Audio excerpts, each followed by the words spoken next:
Hey everyone, welcome into DomTime, our weekly roundup every Wednesday. Tonight we have with us Chuck Darrow, who is a man of 1,000 hats, who is now with the Philadelphia Daily News, their theater and casino coverage and features. He writes on any number of things, including talk radio, where he's been a practitioner over the years, including a poker show, among other things. His list of credits is vast, and he's a proud graduate of Northeast High School, which is, I would argue, there's a reason why Tony Danza went there. It is a quintessential American high school today. It has all the elements that you'd want in something like this, and it's part of a system that is dysfunctional. There's $120 million more from the governor, and we have 4 people, Chuck, on a hunger strike, only water now, in Philadelphia, in front of Corbett's offices.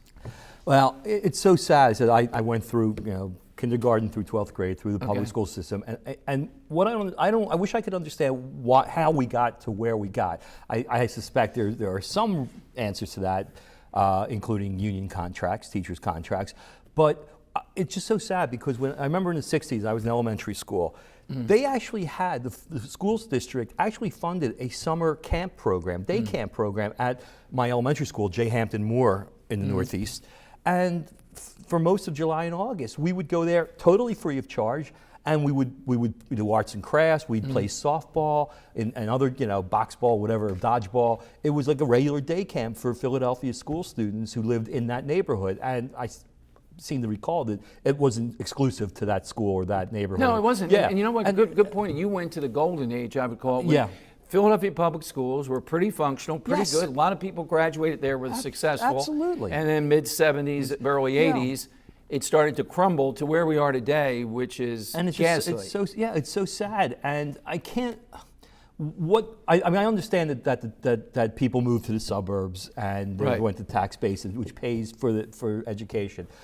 But to be so in the red seems almost criminal to me. I mean, how did it get that way? And that's the question that needs to be asked. Again, I mean, that's above my pay grade to answer. Well, I would say when you do enough things, I don't think it's the teachers. I don't think teachers are overly paid in the Philadelphia public schools at all. I mean, I don't know. Again, I said that. No, not compared to the suburbs. Okay, right. Okay. Yeah. But I'm not blaming, and certainly I don't want to blame any union, especially the teachers union. But what I'm saying is that to me it just seems that common sense, as in pretty much anything else in the world, is needed. And instead of this school reform commission, which I'm not sure exactly, I read about it virtually daily, and I can't figure out for the life of me exactly what it is. I mean, are they trying to kill the school district? Are they trying to save it? I mean, because when I say kill, because of the emphasis on charter schools. I mean, why can't but people want charter schools. Charter schools are successful. Okay. Now, look, viewers may not know, but Simon Gratz, Sure. When you think Simon Gratz, your mind immediately should go off and say danger, danger, exactly. Bad place. I went there about a year and a half ago with this guy, Scott Gordon, Mastery Charter Schools in charge. You would not believe it. Polished floors.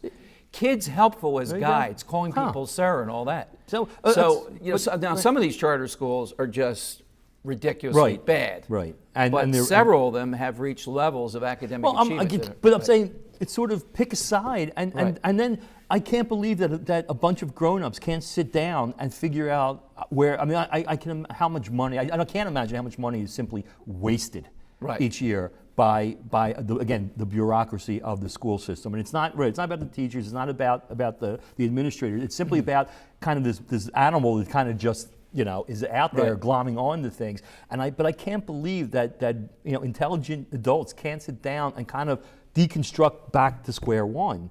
It doesn't seem that, it's not that they can't or they can. Maybe they can, but I personally, unless I'm missing something, I haven't really seen it try. It's kind of just putting out one fire to the next. Yeah, there doesn't seem to be There doesn't seem to be any big Let me picture. ask you, put on your music hat a little bit. I saw that this week Boston Pops has been dropped on July 4th by NBC.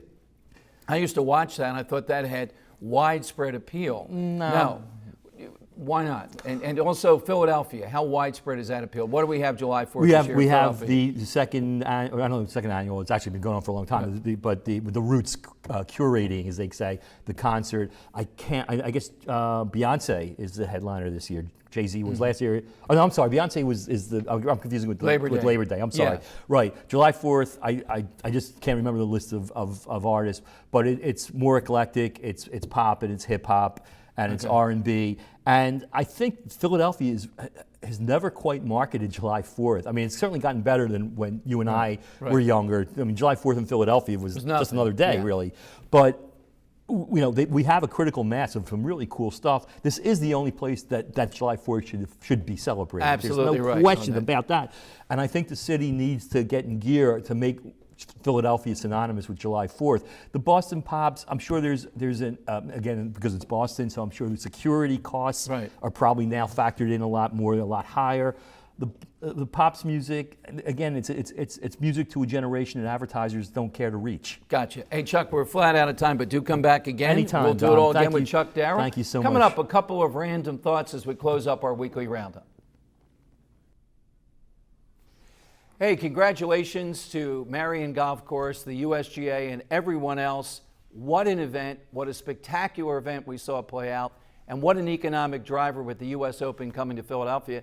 Now the question is, why not come back? This was a great venue, a tremendous place, and Marion Golf Course held up so well against the best players in the world. Congratulations. What a success. From DomTime, tomorrow night, please join me again at 7 p.m. We'll take on the issues of the day with Dom Giordano on DomTime.